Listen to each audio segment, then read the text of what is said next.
Gusto ko sana, bago umuwi ang mga kabataang nakikinig sa akin, ay maiwan sa kanila ang aral ng Diyos kung papaano sila magkakaroon ng magandang kinabukasan. Alam kong hindi magtatagal ang mga magulang na sa ngayon ay kumukupkup sa inyo. Bukas makalawa ay aalis sila sa mundong ito. At sa panahong iyon, kayong mag-isa ang magdadala ng pasanin ng inyong buhay. Kaya't ngayon pa, maaga pa, paghandaan ninyo kung paano kayo titindig pagdating ng panahong iyon. Sino ho ang pinapangakuan ng Diyos ng maunlad na kinabukasan, magandang kinabukasan sa hali ng mga anak? Pakinggan ninyo ang aral ng Diyos sa Efeso 6:1-3.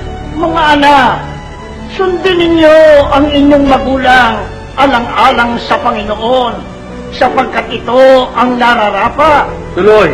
Igalang mo ang iyong ama at ina. Ito ang unang utos na may kalakip na pangako. Ganito ang pangako. Ano? Ikaw ay giginhawa Kita nyo? at lalawig ang iyong buhay rito sa lupa. Sino ho ang pinapangakuan ng Diyos ng magandang hinaharap, kaginhawaan at paglawig ng kanyang buhay? Siguro hindi napapansin ng iba ito. Pero sa Biblia, ito unang utos na may pangako. Unang utos na may pangako. Sa makatwid, ang lahat ng utos ng Diyos, may kalakip na pangako. Pero ang kauna-unahan na ninakipan niya ng pangako, ang utos, igalang mo ang iyong ama at ang iyong ina. Sundin mo ang iyong magulang kapag kami pinatutupad sa iyo ay alang-alang sa Panginoon. Kaya kung tatanungin niyo ako, mga anak, mga kabataan, ano ho gaganda ang kinabukasan ko? Depende sa tratong ginagawa mo ngayon sa magulang mo. Pagka masama ang trato mo sa magulang mo, paglapastaran ka sa iyong ama at saka sa iyong ina, kakainin mo yan pagdating ng araw. Aanihin mo ang masamang kamalasan sapagkat susumpahin ng Diyos ang lapastaran sa kanyang mga magulang. Pero gusto mong ikaw ay guminhawa, gusto mong sundan ka ng magandang kapalaran, magsilbihan mo ang magulang mo, hindi naman yung pagsisilbing katulad ng isang alipin, igalang mo at lalo na pag ang ipinatutupad sa iyo ay ang kalooban at ang aral ng Panginoon. Ang hindi mo lang susundin, pagka ang magulang mo hinihikayat ka sa sumambat lumuhod sa ibang Diyos kung hindi mo siya kapanampalataya, yun.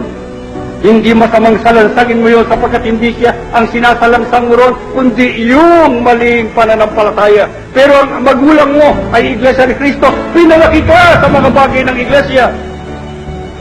Pero ayaw kang sumunod.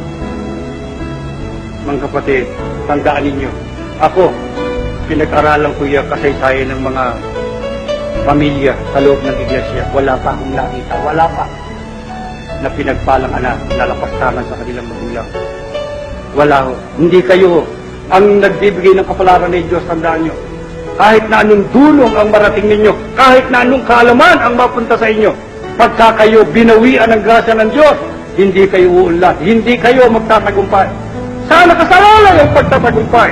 Pinagdidiinan ni Apostol Pablo, sundin mo ang iyong magulang, igalang mo ang iyong ama't ina. Yan ang unang utos na may pangako. Ang pangako, giginhawa ka, lalawig ang iyong buhay dito sa lupa.